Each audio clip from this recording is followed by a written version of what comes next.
Malacañang invites Vice President Leni Robredo to the first Legislative Executive Department Advisory Council or LEDAC meeting under the Duterte administration Monday. Bongo, President Rodrigo Duterte's special assistant, confirms the invitation. This is the first time Robredo will be part of a meeting convened by Duterte since she resigned from the cabinet last December, after Duterte no longer wanted her present in cabinet meetings. The Vice President is a member of the LEDAC, according to the law that created the body. LEDAC advises the President on programs, policies, and laws necessary to achieving the goals of the administration. The Duterte administration aims to convene the LEDAC regularly, unlike the Aquino administration, which only convened the body twice. The law says LEDAC meetings are supposed to happen at least once every quarter.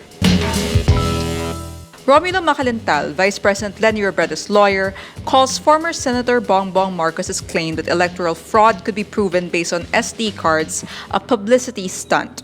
The Marcos camp earlier claimed that data found in SD cards from supposedly unused vote counting machines would show that there was cheating in the 2016 elections.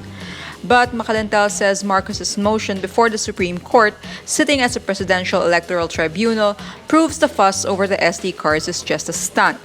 Marcos's motion for a preliminary conference didn't mention the SD cards. Macalintal concludes the SD cards are not part of Marcos's election protest.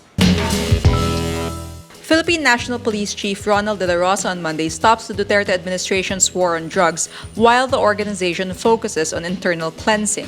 Dela Rosa says, quote, "We have to focus our efforts towards internal cleansing, and by the time the cleansing's done, the President will determine that, and he will instruct us to go back to the war on drugs. But right now, no more drug operations." You can just imagine the full machinery ng Philippines, 160,000 strong, that has been fully focused to the war on drugs, biglang mag-stop, mag-freeze. That's the decision of the President. His announcement comes hours after Duterte orders the dismantling of all the PNP's anti-illegal drug units in the wake of the kidnapping and murder of a South Korean businessman by cops. But itong kasi, killing ng Korean. Just the place was just incidental. Nakidnap nila, nakuha na nila. They would have killed him, strangled him everywhere, anywhere. But they say it had to happen inside the camp crime is really bad. And we admit that. And that something has to be corrected severely. But this time, because of this sordid incident, let me reorganize the system.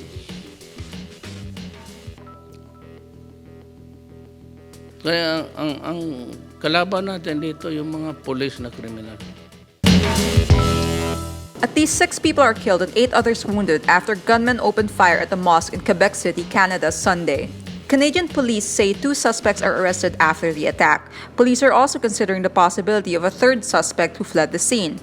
The motive of the attack isn't immediately clear, but the police is treating the incident as a terrorist act. Canadian Prime Minister Justin Trudeau condemns the shooting. Trudeau says, quote, "Muslim Canadians are an important part of our national fabric, and these senseless acts have no place in our communities, city, and country." The Islamic Cultural Center of Quebec was a target of hate last June. A pig's head was left on the doorstep during Ramadan. The attack comes as Canada vowed to welcome Muslims and refugees after United States President Donald Trump's controversial immigration ban. Follow Rappler.com for continuing updates. Miss France Iris Mittenaere succeeds Pia Wurtzbach as Miss Universe, beating first runner-up Raquel Pellicier of Haiti and second runner-up Andrea Tovar of Colombia in the competition held in Manila. Miss Philippines Maxine Medina fails to get into the top 3 but reaches the top 6.